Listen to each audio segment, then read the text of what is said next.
the possible portion of your college list is sort of like a no man's land. It's like the middle child. It's a place where many students, many college applicants dare not think too much about. And it's a shame because the possible portion of the list could be as good as you can do. And so if you're very strategic with your possibles, you're going to probably be happier at the end of the college admissions process. Safeties are one thing because, they're easy to pinpoint safeties because often they're slam dunk schools that come heck or high water you're going to get into. Reaches are easy for many students, at least on the surface, because these are the ones that students want to spend the most time thinking about. And so oftentimes students will probably have too many reaches on their list. But possibles, what is a possible anyway? That's a question that many students would ask and could ask and do ask because they don't even really know. It's like sort of like a reach, but not quite, sort of like a safety, but not quite. No, a possible is a distinct type of college. It's a college where, objectively speaking, you are in the middle 50% of what that college normally accepts for its first year students based off of your academic trajectory and overall academic record, as well as your test scores. Now, this is being filmed in a year where test scores are not going to be looked at too much because of, or at least not like they used to be, because of the pandemic. Hopefully, this will be watched in future years and people will say, what pandemic? There was a pandemic. But who knows what will happen in the future. But at least right now, there's a lot of test optional schools. But even the test optional schools are just that. They're test optional. They're not test blind in most cases, though there are a handful of test blind schools.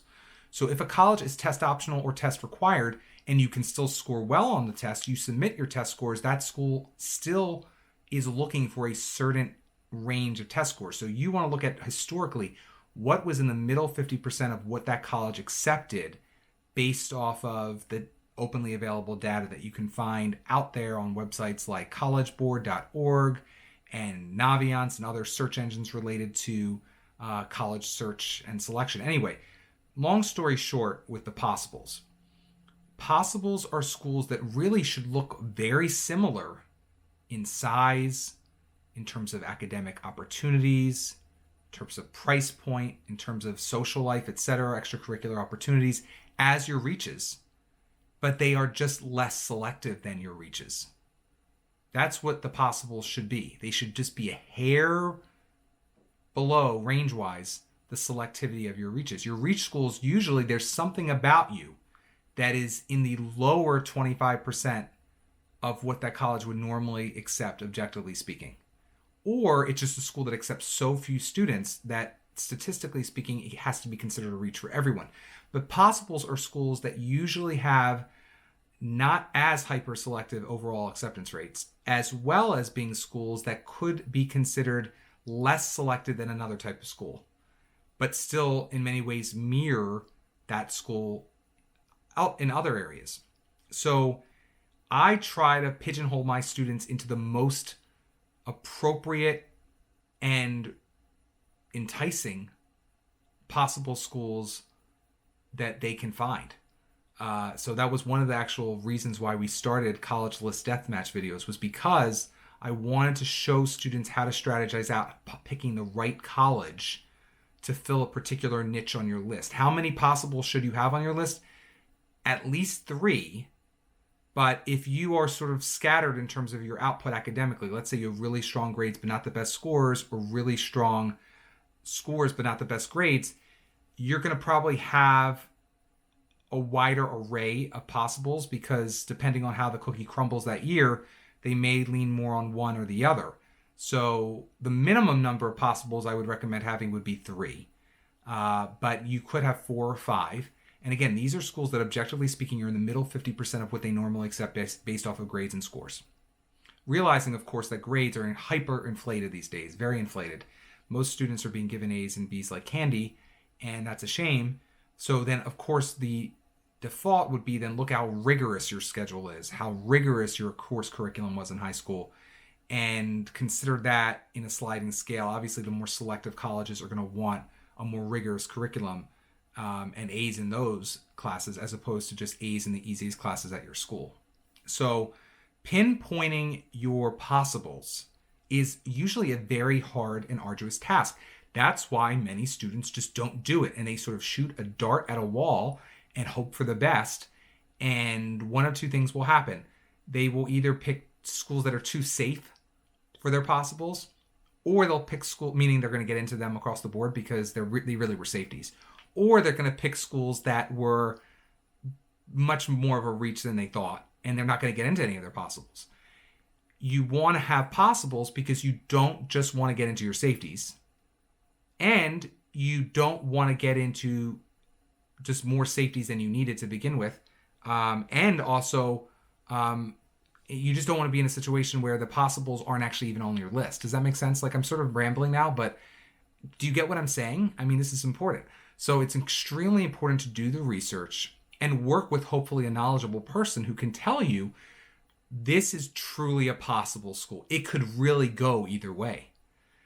A reach really is a school that, you hope you'll get in. If you thread the needle, you'll get into.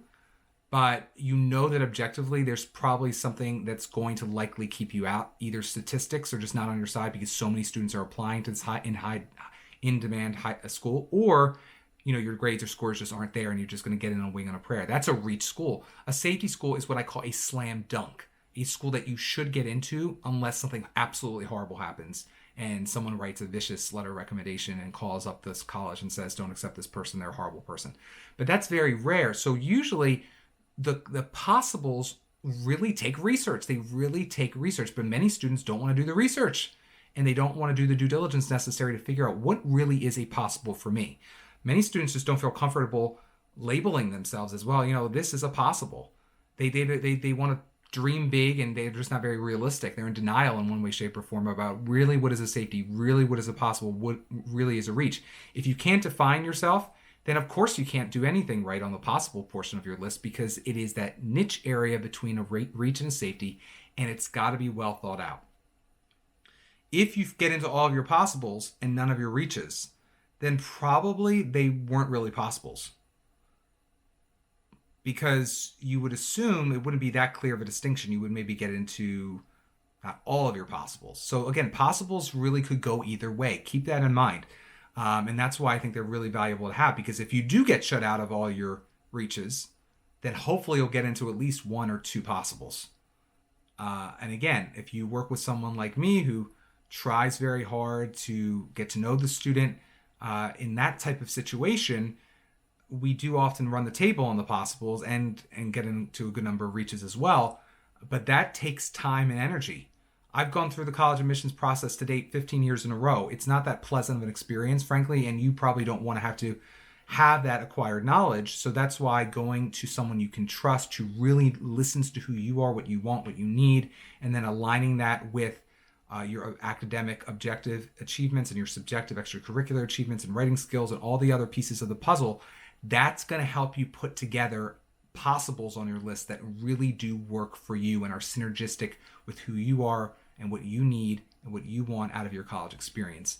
And it's going to be a win-win for you in that type of situation. So take the time to pinpoint your possibles.